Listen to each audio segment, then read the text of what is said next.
Name and address for the record, please. Yes, ma'am. Frank Lumpkin, 3225 Catherine Drive, Columbus, Georgia, 31906. Well, thank you, Mayor, for having me, as well as the rest of the council. I'm so privileged to be with you here today. I want to share with you something I'm extremely passionate about. I'm going to explain why. This is Interstate 14.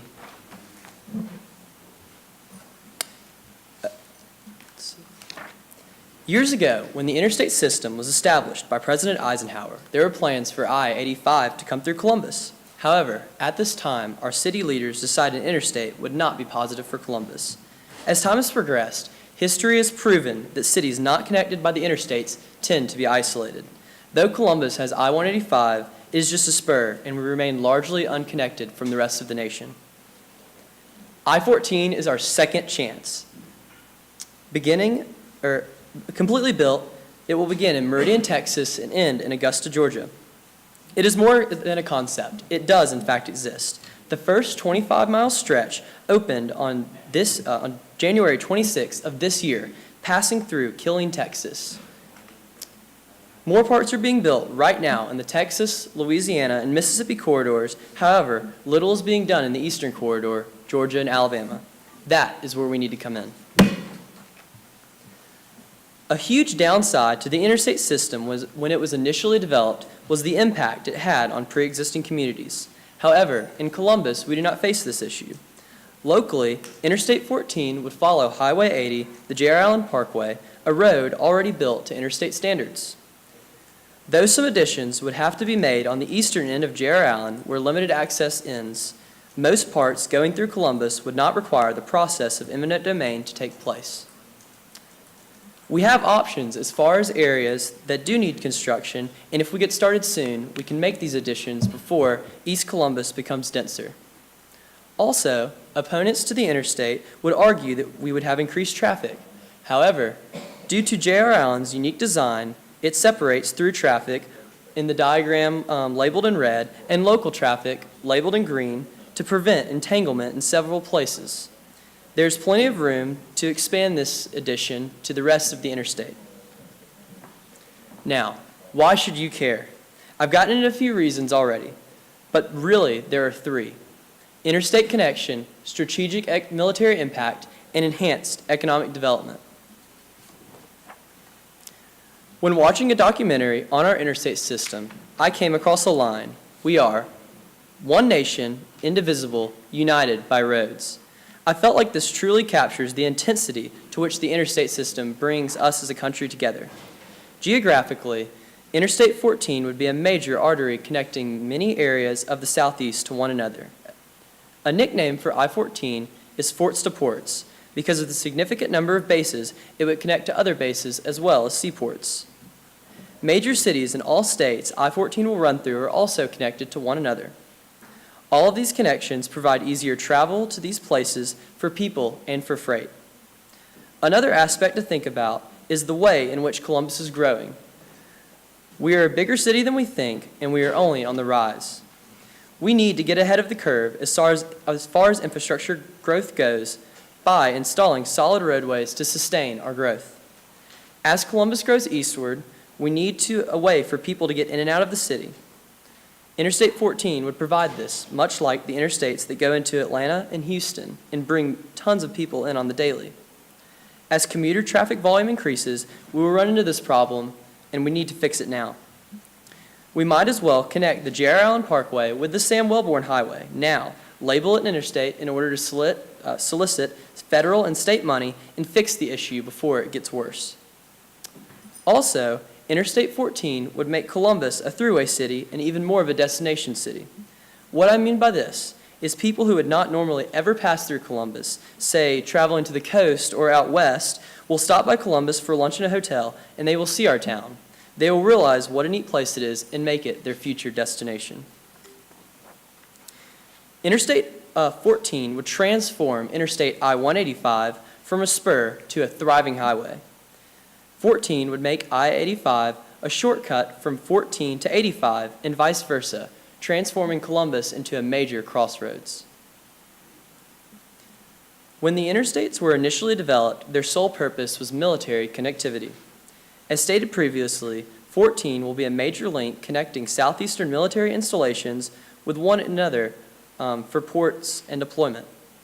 With impeding threats like war in the Middle East and in other regions like North Korea, the more connections, the better for rapid deployment opportunities. I-14 will enhance training. Men can be transported within hours from one major base to another for training at different facilities and in different environments. Another thing to keep in mind is the Chattahoochee Valley's single largest employer, Fort Benning, the largest military base in the world, will benefit greatly by this connection. This is vital for their growth and for our growth. Because of the significant base connection, 14 is guaranteed to have support from the Department of Defense, helping our case when requesting support. The gateway to economic prosperity is lined with concrete and asphalt. This map is from a study conducted by the University of Georgia showing in red persistent poverty in the United States by county. Almost all of the areas 14 travels through are depicted in red, showing that these areas are in great relief or in need of relief from this poverty. Like the 14th Amendment ended slavery, the interstate will provide means to an end for the many living in persistent poverty across the Southeast. Interstates have been proven to bring economic prosperity to people living near them. Now, how will this interstate bring about this economic prosperity? The answer is better business. Practically any business you can think of will be positively affected by the interstate because of the increased volume of consumers and greater connectivity. Travel-related businesses, such as gas stations, hotels, and restaurants, are directly benefited by the increased number of people. Manufacturers are benefited because it is easier to ship their products to market. Warehousing and manufacturing firms are looking for places connected to the grid. The interstate will attract these sorts of businesses we are in shortage of in Columbus. With the interstate, they will want to locate in areas like the Columbus Technology Park. Businesses already here like Pratt & Whitney can expand their operations even further and reap the benefits of the interstate. Agricultural businesses will be able to get their produce to markets quicker, and the interstates will provide a means for migrant farm workers to travel from farm to farm. Lastly, the building and maintenance of I-14 will provide jobs to local construction companies in our city. The timing could not be better. Columbus is booming. There is so much energy right now, and the interstate would only further energize everything that is already happening in Columbus. Also, one of the next things on President Trump's agenda is infrastructure spending, and unlike some of the current political issues, improvements of our infrastructure has bipartisan support. He has called for $500 billion to $1 trillion to be spent on infrastructure spending. If even a fraction of this money was spent towards 14, much could be accomplished. Also, 3 areas of the future I-14 route are high-priority corridors. These are areas congressionally designated as needing improvements. One is even our very own Highway 80 right here in Columbus, meaning that when the money is designated to be spent on infrastructure, these areas are likely to be first. Columbus is the largest city along the route, meaning we need to set the precedent for the region in initiating the construction of this interstate. As the largest city along the route, we have the most to gain from anyone in the region. Leaders today and before have transformed our city. From the bidding to have Fort Benning put here, to the revitalization of downtown, to the vast expansion of CSU, we have a proven positive track record that we have the ability to come together and complete great feats. Though the interstate seems ambitious, if we all come together as we have before, we can make this a reality. Benefits are truly endless with the interstate. We have nothing to lose, but so much to gain. In order to make I-14 a reality and transform our region, I ask you, our City Council, to create a resolution advocating for the support of I-14 through Columbus and submit the resolution to the proper state and federal government officials. Push for the reservation of land on the east end of Highway 80, J.R. Allen Parkway, to reduce future costs and potential opposition to the interstate.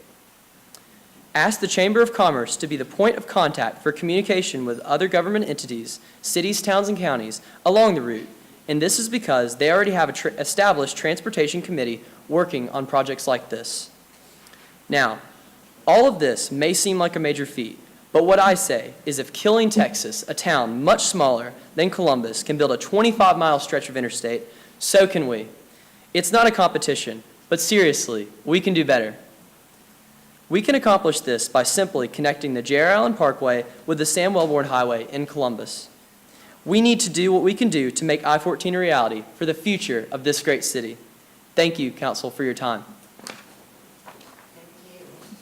you very much. And we've got several counselors that would like to speak. We have Walker Garrett. Frank, I never cease to be amazed by you, and this was a fantastic presentation. Thank you. I think it's got a lot of tie-ins. I think Dr. Wright may have some interest in this presentation too, and I'll be happy to be a sponsor for your resolution that you propose. I think it's a great idea, and it's something that I think, I've thought that growing up. I thought that when I ran for council, what could have happened if the interstate had run through Columbus. And we now have that opportunity. We've got a second chance. And I'm glad you brought that to us. It was a very impressive presentation. I commend you for it. Well, thank you so much, Councilor Garrett. All right. We have Councilor Woodson. Thank you. Thank you very much, Mr. Lumpkin. This is very impressive. I was just sitting here with Gary asking, who's this young man? Wow, it was very impressive, very informative. I wanted to ask you a couple questions. Please. Have you met with our engineering and planning department and Fort Benning yet? I have not met with Fort Benning. I've spoken with Rick Jones concerning the matter, but I have not had an official meeting with the Planning Commission. No, ma'am. Okay. I would suggest a resolution is a wonderful thing, but it's more impressive when you have the buy-in of everyone, where you have lots of people behind you and supporting you. I think it's an awesome idea. I tend to agree. Before my colleague asked for the resolution, I had wrote it down here, let's ask for a resolution. But before we did that, I think it would be impressive if you meet with our planning division and with our engineers and Fort Benning, because there are plans. There's the 2030 plan, there's Columbus to 2025. We're getting ready to look at some expansion, possibly building things off of South Lumpkin Road. There's so much going on that I think it would be perfect, but it would be good if it's not standing by itself, that is part of this development for the future for Columbus. And we're always wanting young professionals like yourself to come forward, because one day we will not be here, and the future is yours, and the city is yours. So I would like to encourage you. The resolution is great, and I'm going to, support it also, but I think it'll be more important for you if you met with them, and then if you met with Fort Benning, you met with our delegation, our congressman, these individuals that can plant a little seed or water the seed that you planted to make sure that it becomes successful. But I wanted to tell you that don't lose hope or faith if someone closes the door, because another door will open for you. And sometimes door closes to see how really interested you really are in your project, okay? So I want you to keep that in mind. I'm like my colleagues, I'm very interested, and I think you'll do well. Well, thank you so much, Councilor Woodson, and I will definitely take note of meeting with Fort Benning as well as some of our other leaders like the Planning Commission. I will say a lot of studies have actually been done on 14 already, and before the recession in 2006, a lot was being done. Congressman Zell B. Miller was in support of I-14, as well as I think State Senator John Barrow of northern Georgia. I'm not exactly sure what happened, but I know there had been studies done on 14 through Georgia before. But when the recession hit, nothing really happened in our region, and so I know there are studies out there on 14. But that's what I want to take this to the state and federal level in order to get more progress done on it. And I wanted to come to you guys first, and so y'all could lead me to those people. So thank you. And that's my reason behind that, because you want to build that team that you need to make it.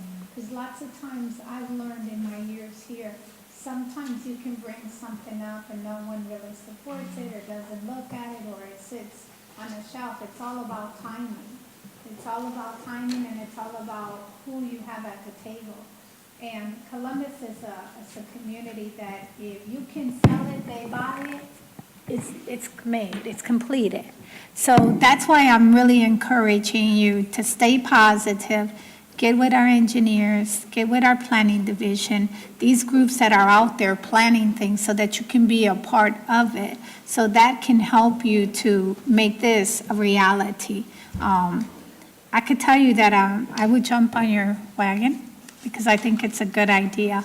I just want you to, not to give up and keep pushing and shake it off the shelves, the dust, and let's move forward. Definitely. Thank you so much. You're welcome. Feels weird, too. Yeah, and Frank, I wanted to say that we had a PCC meeting today, which is the head of our transportation system and our metropolitan area in this Columbus region. And I asked the Georgia DOT rep about your appearance here tonight, so he may be watching via live stream. But he said, as you've noted, that the Federal Highway Administration was leading this effort. And we do have a Federal Highway Administration representative here in Columbus, Anne Marie Turner. And so we can, I think, get you with her to get an update.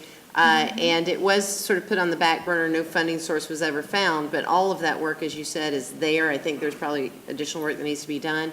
And I asked him about your request for a resolution, and he said, it never hurts for the local community to be talking and asking about these things. That's how the projects rise to the top.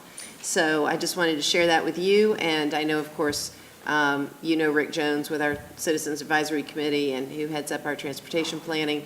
And so maybe you can get with him and Anne Marie Turner, and we can perhaps get a report maybe even at our work session that's coming up next week. So let's see. With that, we have Councilor Huff. Good evening. Thank you for being here. Love your idea. I heard part of it, I think, one night at Country's that we were talking. My son, Bruce Jr., ran into you somewhere before he left going to school. I can't remember where you all were. Columbus Airport. Okay. And he said you all had a nice conversation concerning I-14, and he wishes you well. I spoke with him a couple of days ago to let him know you were coming. And he said, stick to it. He said you had more in you about going into the political world than he does, but he said he supports you. Well, thank you so much. I appreciate your son as well as your support. Thank you, thank you. I see Mom and Dad is here supporting you, but I'm behind your idea. I was one of those folks coming up a long time ago that watched just missed opportunity to have an interstate come through here. And as I travel, you see the results of the cities that didn't get on board as you sometimes get off the highway due to accidents and things and trying to find a shortcut to cut through. And you see how many people missed the opportunity and the amount of money that's flowing on and off the interstate of those cities. So stick to your guns. You have my support.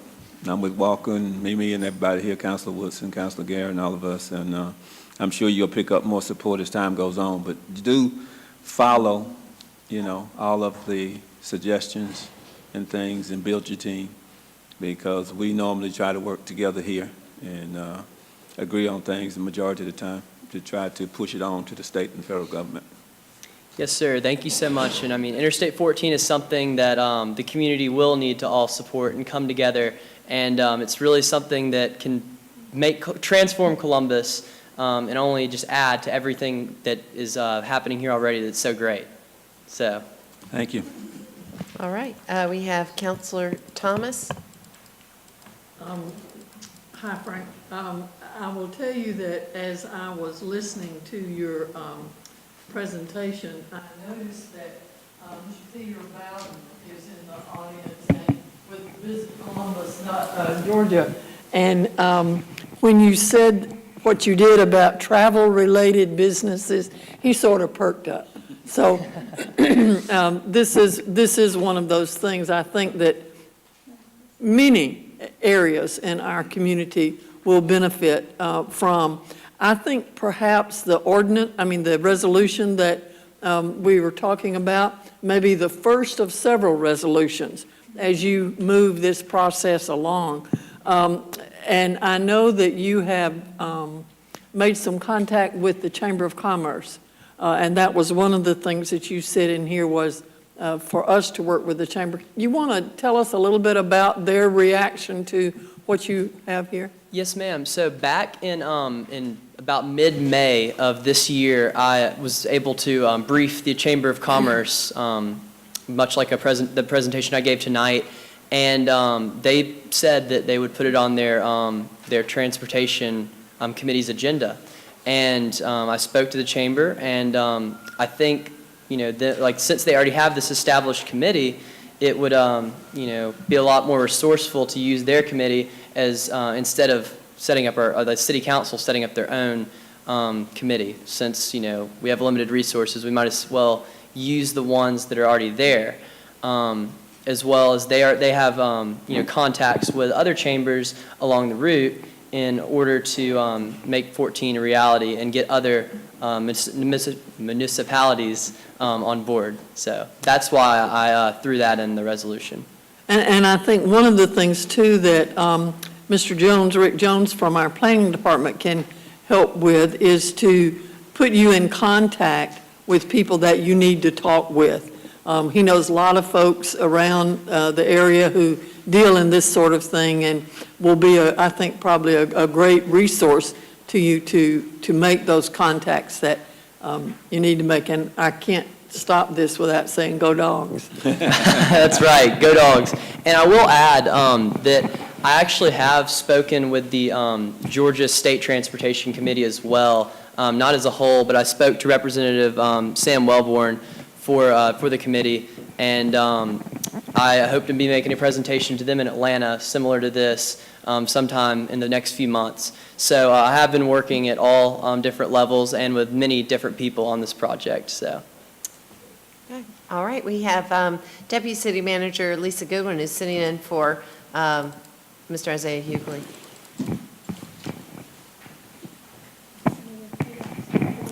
Good evening. I just can't let this evening go by without letting you know that Frank is a recent graduate of the Youth Advisory Council. And so, yes, very excited about that. You did an outstanding job, as you have always done, even on the council and showing leadership. And so we're so very proud of you, Frank.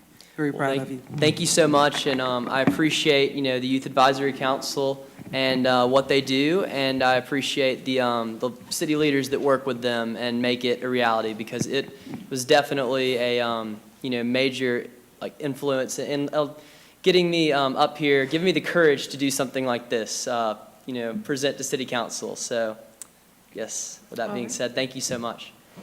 Thank you, Councilor Woodson. Yes, Peter, I would suggest if you would write a little letter in support, besides our resolution coming from the Convention and Business Bureau, based on the information that he said, more tourism, more people in beds and restaurants. So if I were you, I would go get his card and go visit him and see what he does and see what you can add to your presentation, so that when you meet with others, you would touch those little egos or those little points, so that you can continue to get the support that you need. Okay? All right. Thank you. Thank you. Thank you so much.